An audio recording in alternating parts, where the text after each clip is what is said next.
I was reading this book and there was a quote in there about how at the end of the day we're all trying to carve our names into a melting block of ice.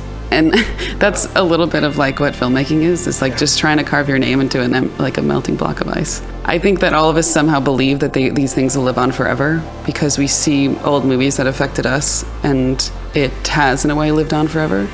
Like I can tune on movies from generations ago and have a peek into like what life would looks like and what problems look like. So that's fascinating about film. In this episode, we sit down with the incredibly talented Em Michelle Gonzales. Em is a camera operator and cinematographer who shares personal stories about navigating the film industry. She dives into the nuances of collaboration, building relationships, and the creative process behind the camera. From overcoming the challenges of working in a male-dominated industry to learning the ropes by taking on every job in the camera department, this conversation sheds light on the power of relationships and mentorship in shaping a successful career in film. Please enjoy this insightful conversation with Em Michelle Gonzales.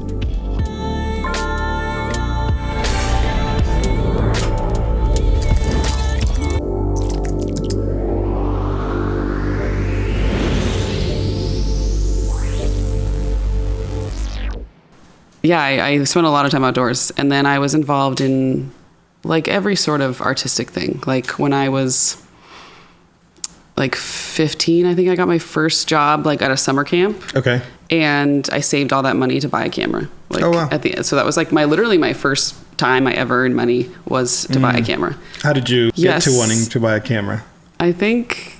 Watching movies. Oh, also my mom's dad was an artist. And he did do photography, and he also did painting and architecture. And I never met him because he passed away before I was born. But my mom had a collection of all of his art, and she still does. And so I don't know, I think like me and my sister were just these weird, both of our parents are engineers. And they're so science-based. And me and my sister came out of nowhere just being like super interested in art, like super creative. We were painting, drawing, taking photographs. So when I got my first camera, I mostly was just the person that took pictures of like all of my friends.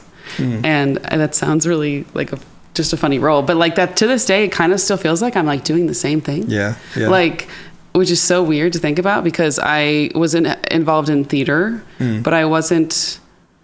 I've never been the star, like the actor, and I was always behind the scenes, like uplifting those people, like even at 15, like there was this, like the people that starred in the shows and I was taking pictures of them. And I even directed a play in high school. And so like, I've always kind of had that position of like uplifting others or being more behind the scenes. But I mean, I really started with photography and then I fell in love with theater and I think like when theater and photography have a baby, it turns into film. Like, that's true. So it was sort of a natural, like, why not do both these things in one? But I didn't see myself at least as a very technical person. I saw myself as a creative person and saw myself as like really caring about storytelling because storytelling impacted me as a person. In my journey, I could relate to these films. How so? I mean, just emotionally. I mean, like movies, I think tell you how to feel things, how to experience life a bit. I read, and maybe this is a little bit later, but you, in an interview, you said that an art history professor told you that cinema not only shows us who we are, but also how to feel. Yes. I think like people really underestimate the power of cinema, but now it's so evolved into just the power of imagery in general and like the internet in general. Because, I mean, you look to it, I feel like when you look back on history, you don't look back on actually what happened. Frankly, we don't actually, a lot of times we don't know what happened. A lot of times we look at imagery. A lot of times we look at films that are made about that time. And so we can glamorize things and we can also, we can manipulate it, but yeah, I don't know. That was like a really powerful thing that I had a professor tell me, was just like how art can be more powerful sometimes than politics. Like, because it shapes culture, it shapes society, it shapes you in your home more than you think or maybe realize. Yeah. But I mean, how do you feel about that? It's true that when we look back at history, what we see is what artists created, and films are the same way, whether it's for good or for bad, because there were a lot of times that films were used as propaganda and like, in the 30s and World War II and all of that. And you kind of only get one side of the story too at times, but there is a lot of power in how cinema, especially the last maybe, 70 years of history, like culture has been driven by cinema, movies and what comes out of the screen, is kind of what culture reacts to. So yeah, it's true. I like that thought, that cinema really shows us and helps us understand how we feel. Because I remember reading somewhere that you can really see what is happening in kind of the world in by the stories that we're telling, so a lot of times like, we've got a lot of movies coming out that are about aliens, or we got a lot of movies coming out, true. And you can really see how it dictates kind of the sentiment of culture and people. So it's really interesting. Were your parents supportive once you started, or your family was like, oh, this is cool? Or were they more like, are you sure you want to do something like that? I think they were confused by it for sure, but they're very supportive people. Yeah. But I think I think they really didn't realize people made money doing it. Like, you actually can make money doing that. I think once I started actually getting paychecks, they were like, okay, yeah, it's okay. Yeah. Like, you should do it. Yeah. Because I think every parent just wants their kid to be okay. Like, so did you you said you went to France, right? And studied abroad? I did a semester in France when I was a sophomore in college. Okay. And then I did a semester in Argentina actually as well. Oh, cool. But yeah, no, I was really just 19 and was like confused what I wanted to do. Like I really wanted to, for a while I thought about being an interpreter or like a translator. I was really fascinated about languages and culture. And I thought about doing photojournalism or documentary, or I just wanted to do something that helped people. It's really what it was. And yeah, so I studied both those places. Yeah. And how did you go from that to, I want to move to LA?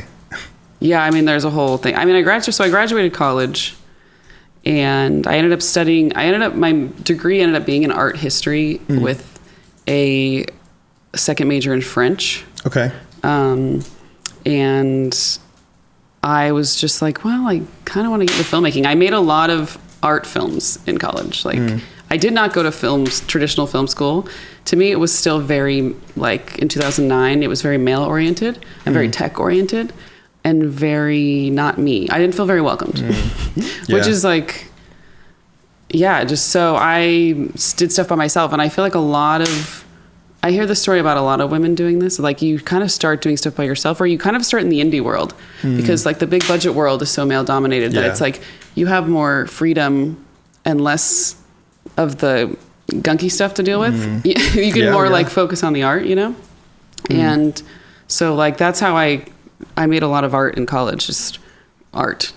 And then right out of college, I was like, I'm going to try to get a job in film.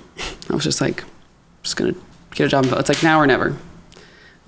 And I was in Albuquerque and I just asked everybody I knew. I was like, anybody know anyone that works on a set, like in film in Albuquerque? And I like had some phone calls with some people. I had a phone call with like an actor. He just gave advice. And like, I had no skills really. And I met a friend. Well, I met a guy at a bar who ended up becoming my friend later. He does props. His name's Maddie. I don't know his last name. I don't know Maddie's last name. But he is so wild. He was like, we were in a big group of friends, just like out, and we're like, yeah, I'm trying to get into film. And he was like, oh, I work in props. And then I was like, oh, really? And then he unbuttoned his jacket, and he was like, it said Breaking Bad on his t-shirt. He was like wearing the Breaking Bad like crew shirt. He was like, yeah, I've been working on Breaking Bad. That's I was like, awesome. that's sick. And I was like, how do I get a job? Like, and also, what are the jobs? I like didn't even know. I was like, what is the most level, like basic level position? And he was like, well, a PA is like an intern basically. And I was like, okay, cool. I'm gonna do that. Can I do that? Or like, can I do that? Like, how would I do that? And he was like, I can send your name to the ADs or the other PAs. And so I made up this like mock resume that was just like all these like art films I shot. Nice. And they sent them to the other PAs, and they called probably like a month later. I got one call for like one day. They needed like, I was the bottom of this list. You know what I mean? Like to be an additional PA, like I was at the bottom of this list. So I feel like a month later I got a call, and they just were like, yeah. And I was so nervous. So nervous. I didn't know what anything was. I didn't know what anything did. They were like, stand at this door and make sure nobody walks through it. And I was like, oh my God. I was like, I'm going to fuck this up. I was like, fuck. Yes. And so I didn't know anything. I didn't know what like people were saying brick. Like, I need a new brick. I'm like, what's a brick? Like, I have no idea. And so I was really so green. Those PAs taught me everything. They were so nice. And so that was my first job on a real set, was being a PA on Better Call Saul, really. Okay. And then continued to the same crew, moved to a show called NBC, The Night Shift. So I did that for 2 years. I would work, like the next month I got one more day. Wow. And the next month I got a few more days. And then pretty soon I was like in the regular bunch of like working. Cool. So I really met TV people immediately. And I've kind of stayed in TV since. I worked my way up the department in New Mexico. I was like, as soon as I saw what the camera department did, I was like, that's what I want to do. Like, I kind of knew what I wanted to be a cinematographer, but I didn't know what that entailed really, because you have this idea of something, and then when you're on a set and you're actually seeing what the people do, and I just wanted to be in the action. I was like, so every step of the way, I just worked my way up the department. I started as a camera utility, and then continued on to be a loader, and continued to be a second AC. I did a tiny bit of first sync, but I really skipped first sync, just to go straight to operating. Yeah, because I wanted to be an operator. And now I'm an operator. That's awesome. But one of the things that I was really curious to ask you is how you feel that learning so many different skills has helped you versus just saying, because a lot of people go, I'm going to try to be a DP. So what's the closest thing that I can do to that? And then just do that for a little bit until I get to DPing. Yeah. But you've really tried, you've done a lot, like everything, Yeah. I think I really enjoyed working my way up the department because, there's a certain time where I feel like you have to do your calling. Some people have the philosophy that you need to do it for longer, like 10 years as a loader, 10 more years as a second AC. But I didn't do it that long, but I did it enough to where I felt like I got a lot out of it. And I think it's important to know every position below you, because technically when you're above them, they look up to you. So if you don't know what they're doing, how are you supposed to like guide them in any way? Yeah. How are you supposed to like tell a focus puller what to do if you've never done it? How are you supposed to tell a second AC what to do if you've never done it? So, and that's the way the department's like arranged as a hierarchy. Yeah.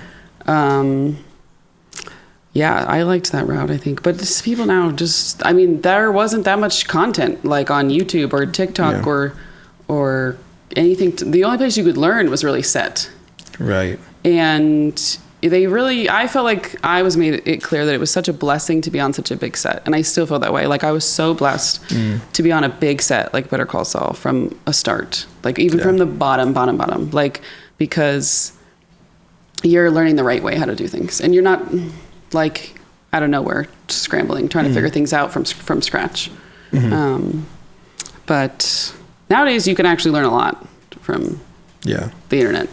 Right. So, in general, like cinematography has just gotten better and better, you know, whether it's like YouTube videos have just got like the quality that people know about lighting, as you've worked in different roles and worked your way up to becoming a camera operator, what do you think are things that you've learned or you've done that have made you a good collaborator?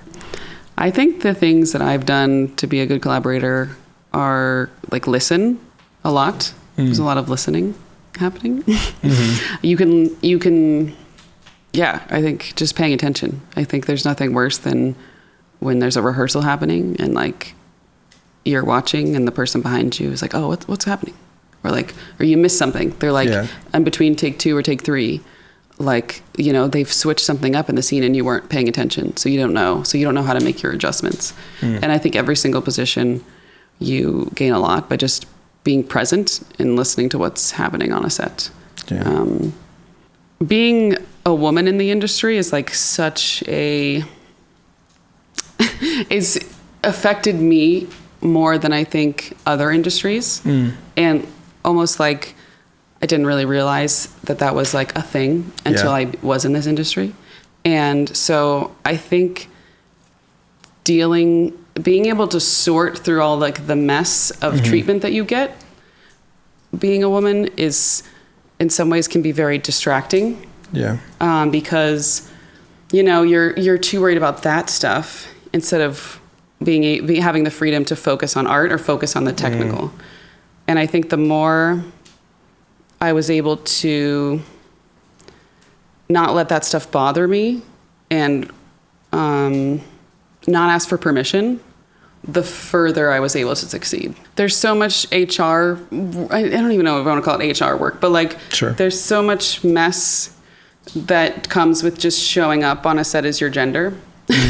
And you don't know, people have there's a whole variety of personalities on a set. And so you have to like almost become this like, you're just affected by it all, even though if you didn't sign up for that. So to be able to not focus on that and to focus on like have a sense of purpose and focus on the art and focus on the film and let that stuff like go a bit has been really helpful. And is that something, I'm sure you've probably had all kinds of different experiences, working with people. I guess what are some of the maybe lessons that you've taken away from it that you're like, man, this was really hard, or going through these experiences was really hard, but in the long term it helped me develop maybe certain skills or certain...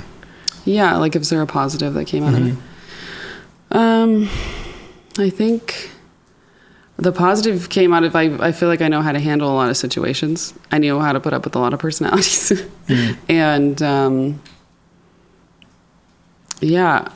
I think at one point I wanted to like quit the industry. When I was in New Mexico, I was like, I can't do this anymore. And because it was too difficult. But I remember I talked to one of the customers, and the customer was a woman, and she was like, there's this woman, her name is Rachel Morrison, and she's out there and she's doing it. And she was like, there's one, like, and it was honestly like to have one person to look up to was like enough to be like, I'm not quitting. I'm not going to quit.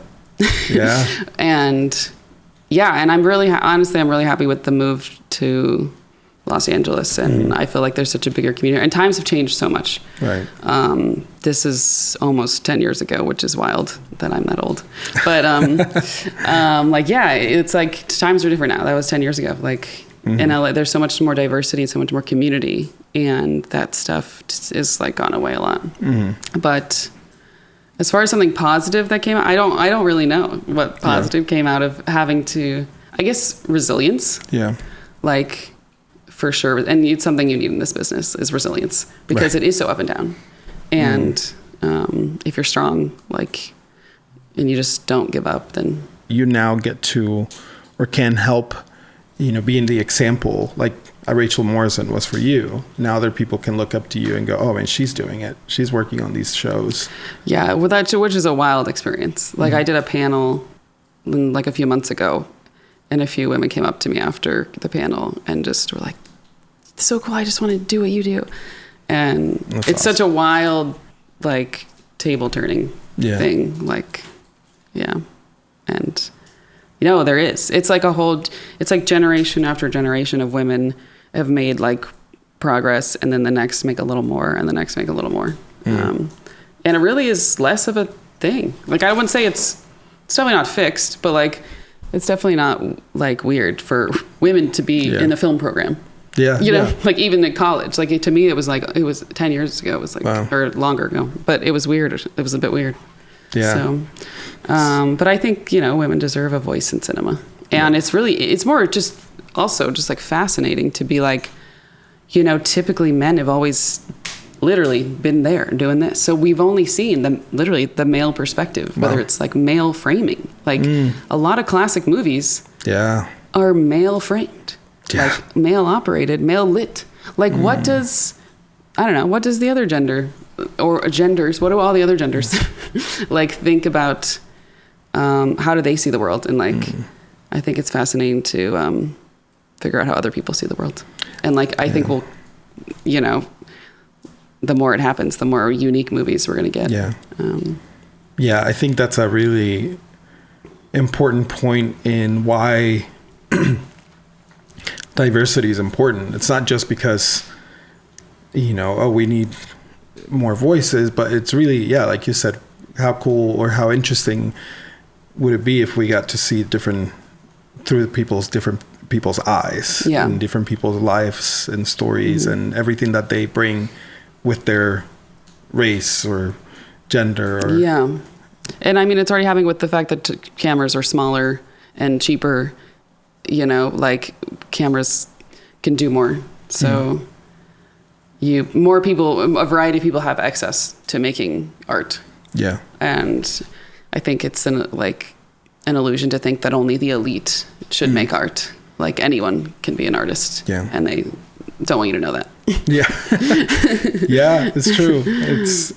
That's the advantage. I mean, obviously there's a lot of downsides to the content, you know, how inundated we are with content, but then the upsides are that you get to see other cultures and you get to see, okay, what does it look like when people from other countries that could have never had access to a big camera, you know, what can they do or what stories do they tell?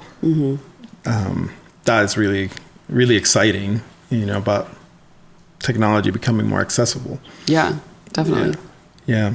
The other thing I was really interested is with you, you know, being a camera operator and cinematographer, you kind of get the luxury of really seeing these great DPs work and their relationship with the director and their relationship, you know, and I was just really curious to hear maybe some of the things that you're like, man, I would have never really learned this if I didn't go through, you know, this path of pursuing different things. You know, I mean, I think I wouldn't know anything if I didn't like do the path. I don't know what any other path looks like. But yeah, I was constantly like looking to the people above me and watching how they worked and learning from them. But mostly like how to serve them in a way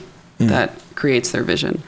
Like as a camera operator, I feel very much like at the end of the day, the cinematographer it's their vision. And how can I do everything I can to make that happen and make that clear? Or if they have a problem, how can I help them solve it? I think one thing I definitely learned was like where to put your body physically when operating and how important that is for the shot. Like I learned that by watching other operators. Like when you have a move, it's so important to know physically in space where you are, not just where the camera is, but where you are, where your arm is, where your weight is, your center of gravity is when you're ending and finishing a move. Because that's something that people don't really teach you, I feel like. I don't know, maybe they do. But like that was something I learned from watching operators and like just constantly asking them questions when I was in AC. And just, there's so many. Yeah, I just feel like it's hard to like pinpoint one answer because I've just worked with a lot of people. Yeah. And I learned everything on a set. Like I didn't learn from film school. I learned at work, which was great. Yeah. Yeah. Yeah, that's cool because you really get to see, okay, how does that DP that I like do? Like you're right there, you know, in the middle of it and contributing to, you know, and learning and watching. And do you ask a lot of questions when you're on set, like of the DP or? I think it's a balance. It also depends on the DP. Like it depends. Like again, you can learn so much from listening. I do a lot of listening. Like you can kind of hear what they want before they want it sometimes if you really pay attention. And I think I honestly think this DP actually has too much of a job. Like it's too big. They have to run grip department, electric department, camera department. They are the head of all these departments, and they also have to worry about being time efficient. They have the first AD bugging them. They have to collaborate with the first AD. They also have to collaborate with the director, and at the end of the day know that they're working for this bigger vision. They also have to talk to the network. They are so in between everybody. They're not just a leader. They're like a leader and a worker and a time management person. Yeah. And so like the job of a DP is so extensive that if I can make their life easier as an operator, like in any way, I would love to, so they can just relax a bit. Yeah, no, I have to. I have like some DPs like it when I talk to the director directly because it's like there's just so much going on. Yeah, that's a valuable skill that you can't really learn outside of observing, like you said, and listening and watching how other people do it, and which is interesting because even my way more limited experience, I haven't had a chance to watch people like that work. Yeah. So hearing you say those things, it's like, oh man, that's really, really cool, because it's true. You know, the DP is just, and the director and any, you know, department head, and I mean, really anybody on set is just doing so many things that having the mindset of how can I help this person alleviate their job, or how can I be a better service to them, and then ultimately that translates to a better film or a better. Yeah, because at the end of the day, I feel like we all just work for the story. That like the story's the boss, and we're all trying to uplift the story. And so, at the end of the day, it's about what the frame is. What's going to tell this moment in time? What's the scene about? What's this moment about? Like, how do we feel that this moment is giving us? And where do we want the audience to be? And how do we want them to feel? And I feel like oftentimes I try to just pretend like, I mean, I love operating on the eyepiece. Obviously, I switch back and forth depending on the shot. But when you're in the eyepiece, I just try to picture like that I'm in the theater. Like, what would I want to see as an audience member? And like tune out the whole world, like tune out all this loud chaos and just like be quiet and be, because that's all really it is a moment in time, a camera, an actor. Yeah, maybe there's all this stuff, maybe there's all this money, but it's still like a moment in time with an actor. And yeah, I think it's I love to just be captivated by a performance and just be knowing I'm helping them. And like, I don't want to mess up any little tiny thing because this moment is happening. And if I'm not on my A game, then it's lost. And it's kind of lost forever because you can do as many takes as you want, but there's always the take.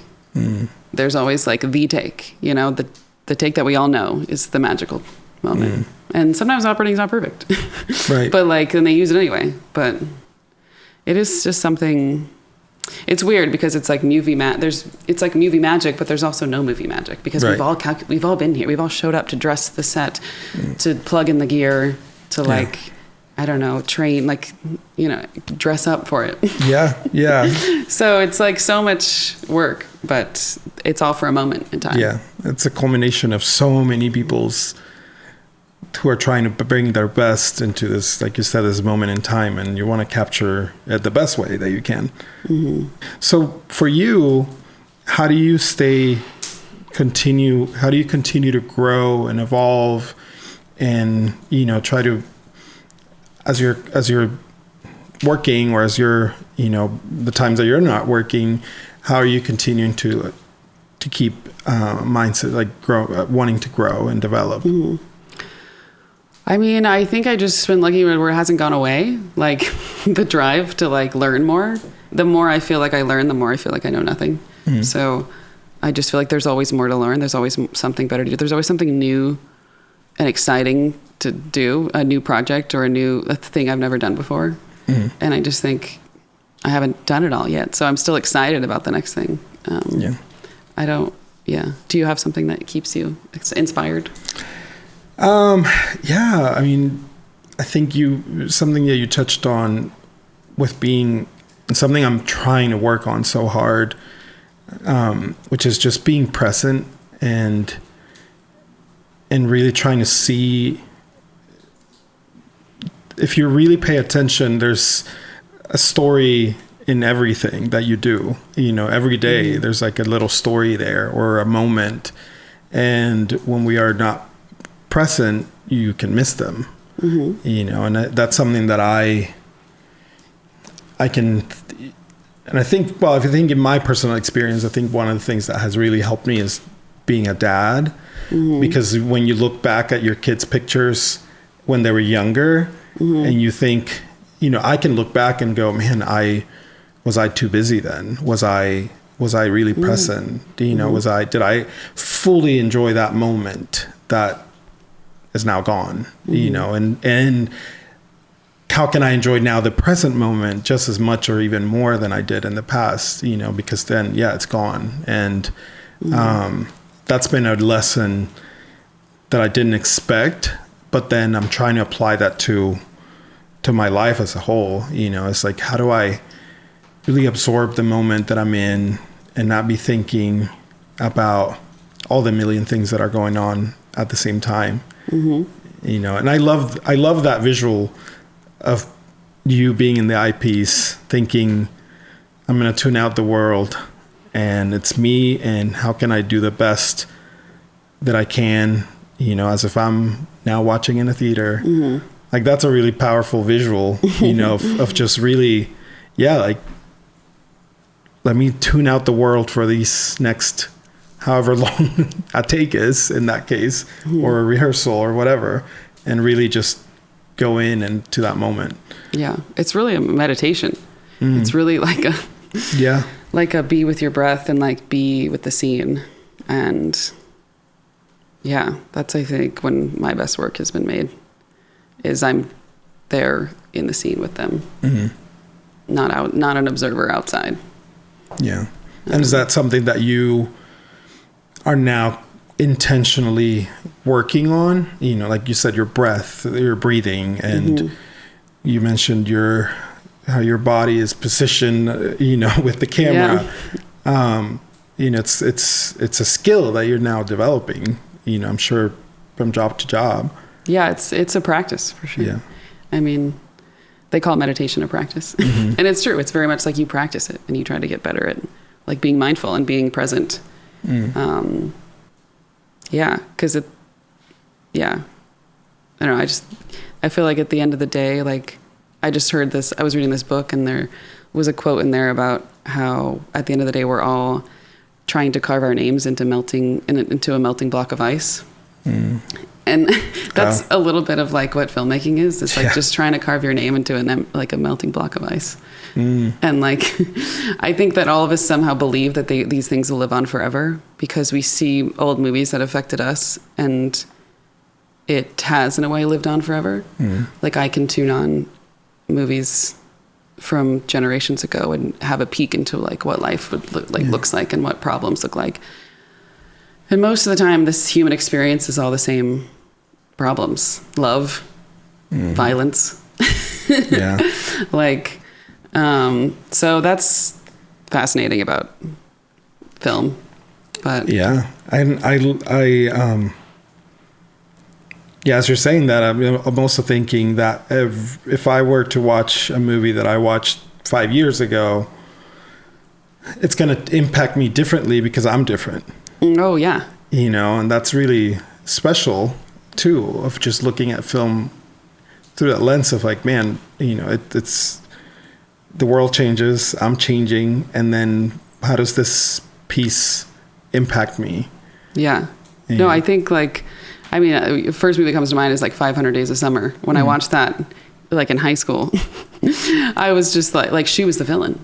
And then I watch that now, and I'm like, he's the villain. Like, it's wild. Like, because the complexity of that a film can be, and the time span it can last, and how it can age, and how you see it is totally different. I think that's really encouraging, because we were talking about this a little bit earlier. With everything that's going on in the industry, it really feels like the morale, I mean, it is really low, and people are worried, and rightfully so. But I think being mindful of, man, this is a really beautiful, powerful art form that we've chosen. We get to do this. Like, you get to capture these moments in time like that. That almost feels like, okay, world, it's not that bad. You know, maybe there's a season that is hard, but overall it's really cool to get to do this. I think it's important to count our blessings for sure. I think it's easy to get into a trap of negativity and recognize only the negative things, but I think this year has been so much harder than anyone ever expected. Like, people thought it was going to be quicker, and it just kept lasting. It kept lasting, and it's still lasting. But to be able to look back on it as like, hopefully in the grand scheme of things, we'll just be like, remember 2023? That was crazy. And like, we will have gotten through this, and but I mean, hustle culture is real. It's like, right before this, I was doing like back-to-back project, and I was quite burnt out, actually. And I was really happy for I was happy for a minute of slow time. The slow time has lasted a long time now, but I was happy in the beginning for like a minute of slowness. Because I think like when you are constantly producing work, it can become a little bit of a grind, and you can lose just your sense of something genuine. And it's good to have a break to look inward and experience life, because really, like, my favorite films are about life. Like, they're not about other films. Like, should we really make a film about making a film about making a film about making a film? Like, you know what I mean? And we're so like visually fluent in the language of visuals now, like as a society, that we are aware of the camera, and we're aware of lighting, and I don't know, maybe it's just me getting older, but I do feel like there was so much more mystery when I was young behind it. I didn't know how things were made. But I do know that like the stories about life impacted me, so I think you have to live life a little bit in order to be able to talk about it and tell somebody about it, if it's any worthwhile. So, you know, this is a moment to maybe live life a bit. But who am I to say that? Because it's like, life's fucking hard. And there's beauty and value even in the hardships. I mean, that's what makes life, you know? And I think it's a really good point to think of that. Like, how do you stay, even in the hard times, stay connected to yourself, stay connected to, how do I, you know, what are the lessons? Like, are there lessons in this time, which there always are? You know, what am I learning? How can I continue to grow, but not with the, like you said, not just out of like a desire to grind, but really like growing as a person, as a human, and learning about yourself. And I need to take care of myself, and I need to, if I feel like I'm going to burn out, but so I'm going to. Yeah, I think the world needs a little more gentleness. I don't think it's a bad thing. But I mean, you're right, when it's like life, I don't know, there's somewhere when you were talking where I just thought of Band of Brothers. It was such a giant project, but like, the truth is like Band of Brothers is so fucking good. Like, it's so freaking, I don't know if have you watched it recently? Not in a long time. You should watch it. You should watch it like once a year. Yeah. Like if you, but it's so good. And there's no way that historical piece of beautiful cinema would ever exist if it wasn't for some group of people taking the time to be present with the factual, horrific reality that war is. Without trying to get something from it, without trying to make money off of it, with like sitting with all of these men's stories and just experiencing it for what it was. And then, yeah, you know what I mean? Like there's just nothing about Band of Brothers that is icky or like trying to get, like make money or trying to be the next blockbuster. You know, I feel like there's so much ickiness nowadays. Yeah. This project, it's got to make money. This project, it's got to make you feel something and make money. And like, I don't know, there's just some projects out there, some movies out there that are just like so genuinely a story in time that will affect people no matter when you watch it, no matter how old you are. And like, I just think Band of Brothers is a masterpiece. And I just crave a moment in time to create something that genuine and like something so powerful for people to just be affected by. Like I'd never seen anything like that show before then. Like there's stuff about war, but like there's just that show is so great. You should watch it. Sorry. Yeah, I'm gonna, because I think you're the second or third person that I've heard talk about Band of Brothers recently. Really? So I'm okay. I need to watch it. The cliche, maybe. It's like, should we talk about Fight Club? No.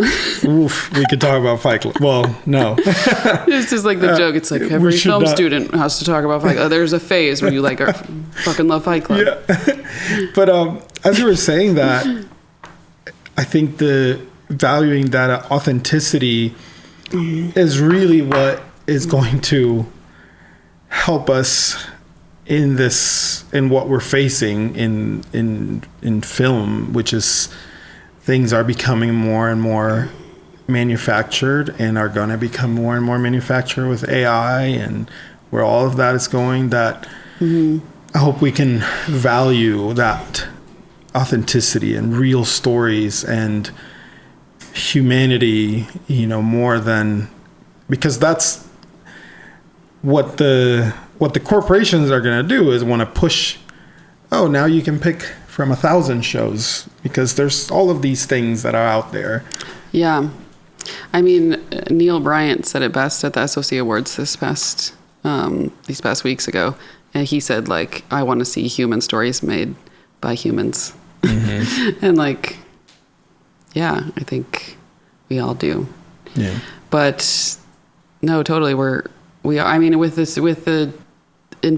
strike this past year and then the possibility of another strike, I mean, we're definitely in a unique phase of society as a whole. I mean, the UPS was striking, like where there is the rich are getting richer and the separation between upper class and middle class. There's less of a middle class, than there ever was. And I mean, these themes will affect the films we make, and who knows what the future will entail. I mean, there's been many times they thought that was CGI. Like CGI was insane. Like it was going to mess everything up. And I like to hope that AI will just be a tool and won't be a takeover. Yeah. But I don't know. We'll have to just find out. Yeah. Are you trying to learn those tools and try to stay like informed or on top of it, or intentionally being like, okay, if this is inevitable, so I gotta figure it out? I think part of me sometimes thinks it's inevitable.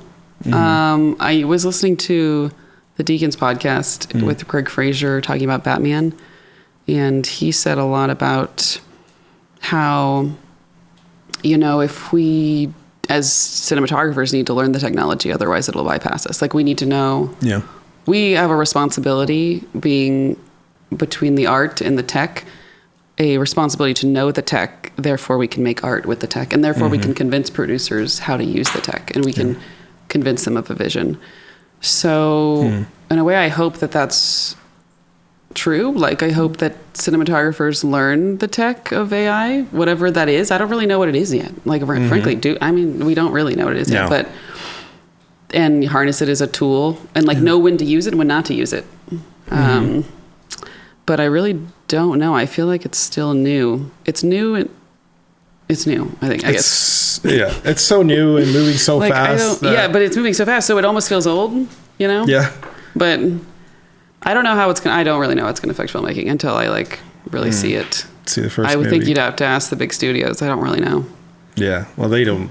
I don't know if they know. They don't. I shouldn't give them that much credit. Yeah. Yeah. But no, I think, knowing, like you said, learning the tools and taking it as a responsibility to say, okay, because I heard this quote somewhere that AI is not going to take your job.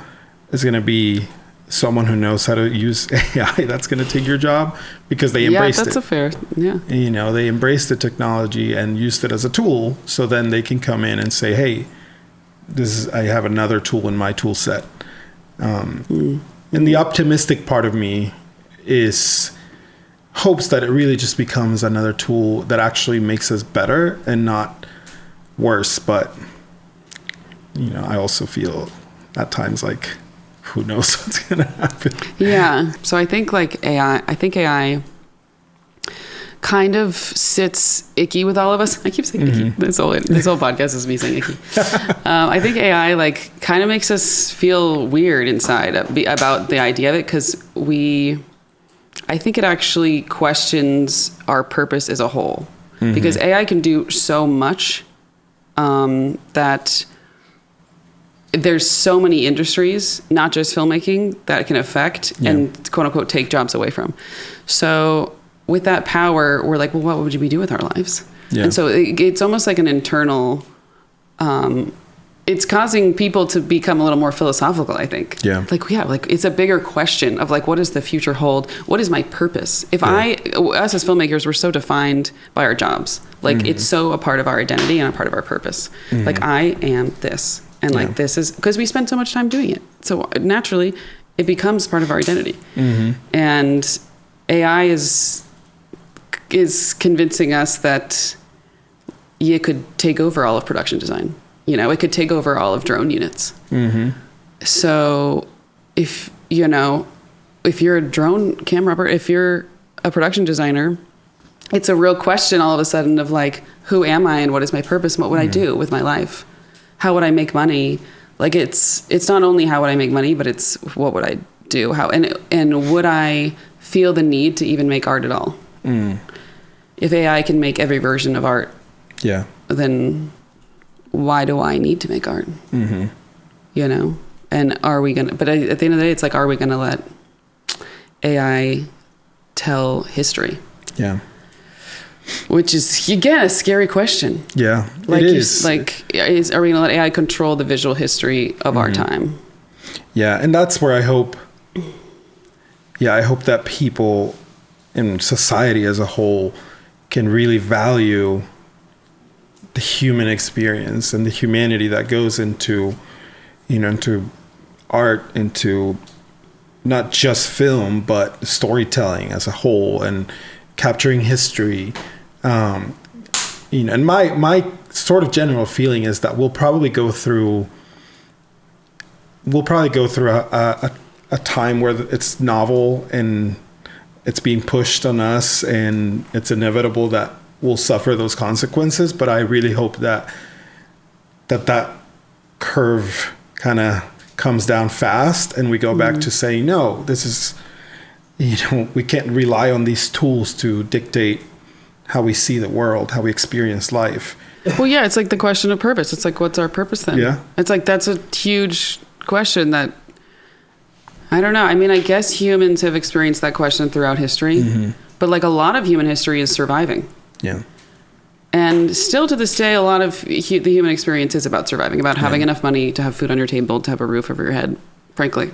Yeah. I think also, like, as far as filmmaking goes, it's interesting because studios are talking about oh, like we don't need to hire a drone unit because we can have AI do all these drone shots. And, we don't need to hire writers because AI can write the scripts.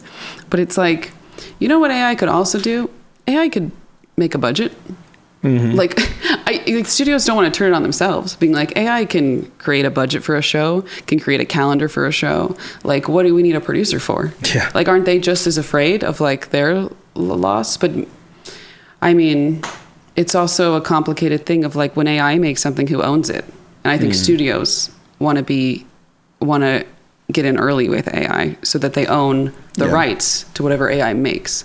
But at the same time, it's a question of like, if AI makes an image and it's passed around everywhere and duplicated, and where's the money like that way? Like studios already have difficulty having ownership over images now with social media. People share stuff, and that used to be super important with marketing. Like, when marketing a film, the release, you control the promotion of it.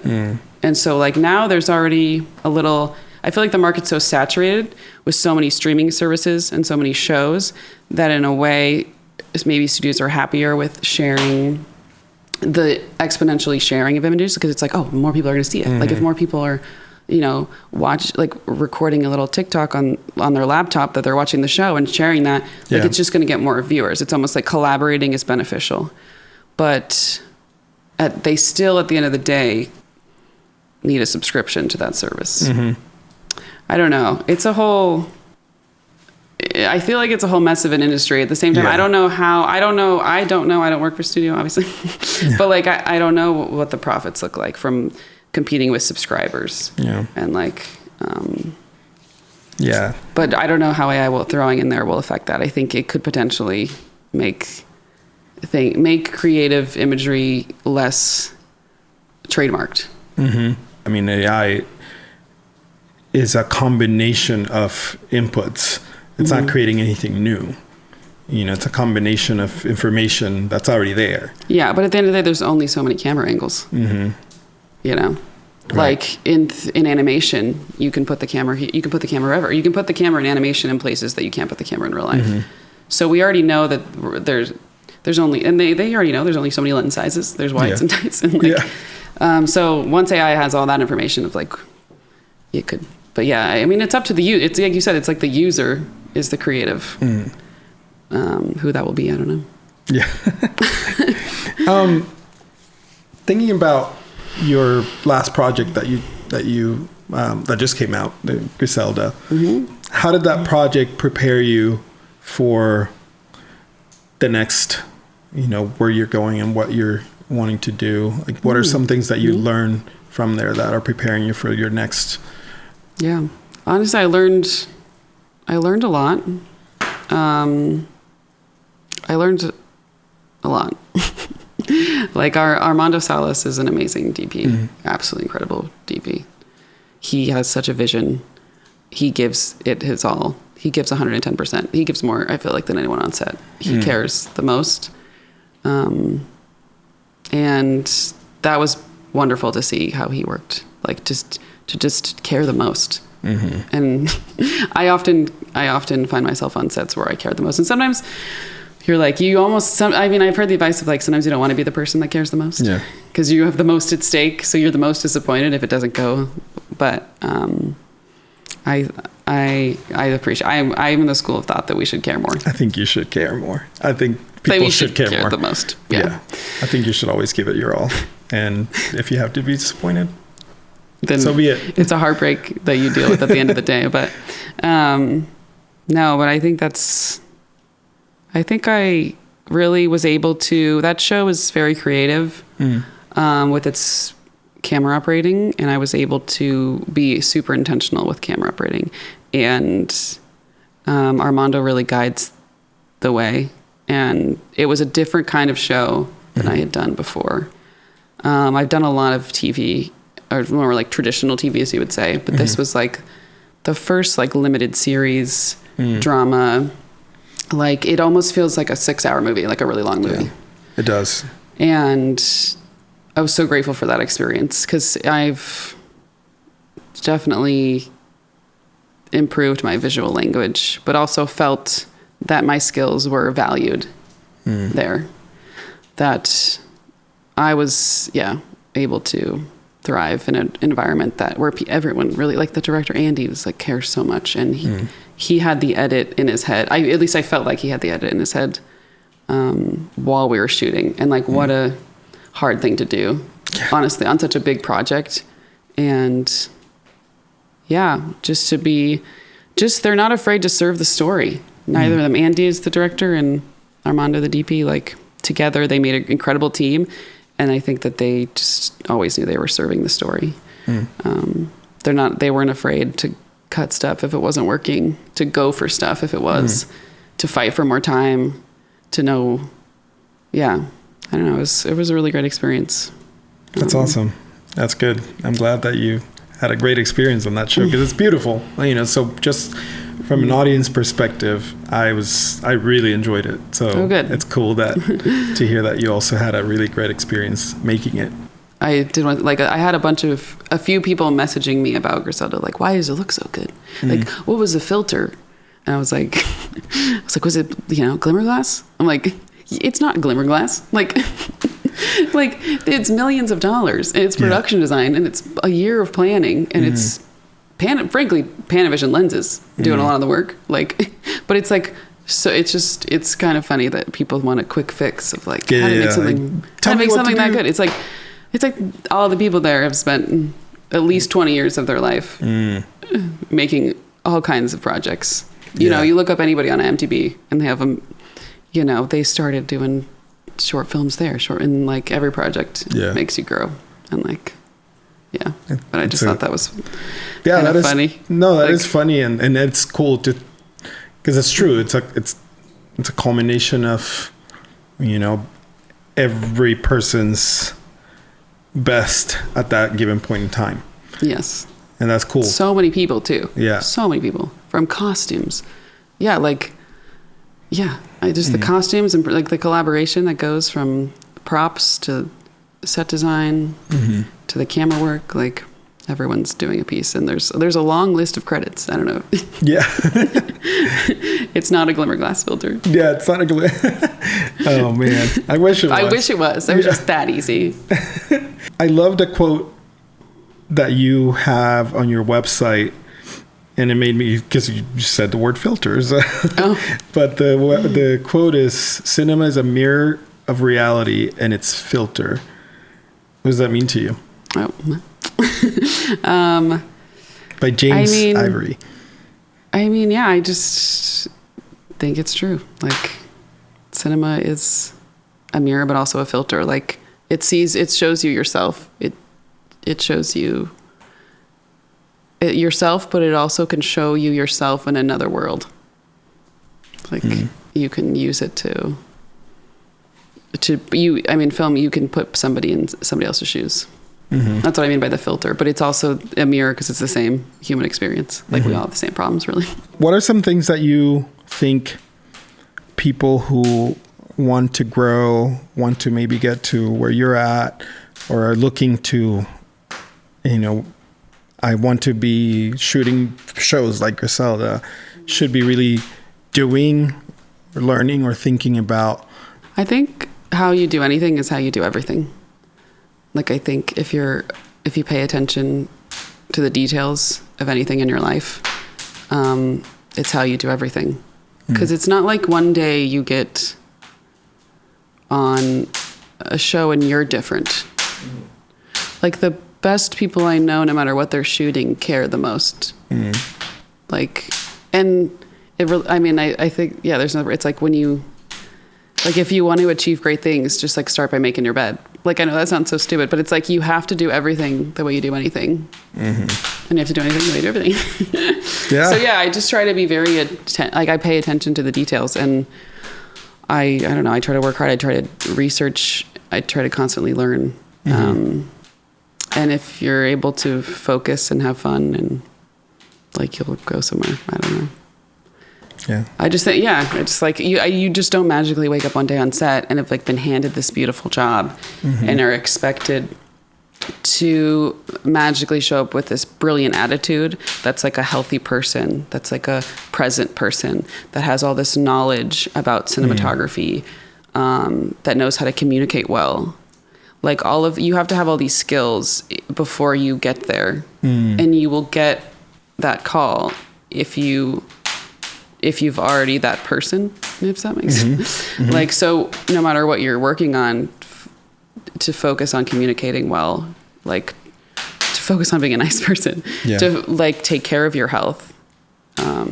Because I mean, from what I've heard, lots of people's careers, they've like worked hard, and then there was like a magical moment where they like, I don't know, got a big movie, and like it's not, it's working hard so that when there's a magical moment, you feel confident that you're that person. Yeah. That's really good. I like that, because it's true what you said. And if I have a goal, and maybe let's put a time frame and say, I wish I want to be at this place in 5 years, then I should be working on all of the skills that are required to be there in 5 years, and not think, well, I'll take care of myself when I get there. You know, you're not going to get there if you're not already working on all those skills, like, you know, and like communication, leadership, being a nice person.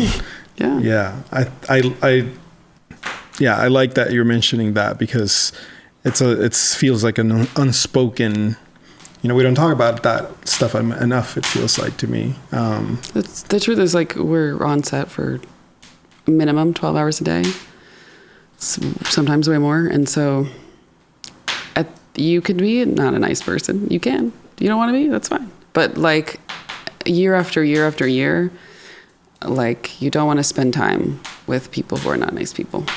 And you also, I don't know, maybe you get tired of yourself not being a nice person, you know, like, but it is like, there is a shift, I think. I don't know. When I first was coming up, it was much more cutthroat. And there seems to be a priority in like just being kind on sets. In like the recent years.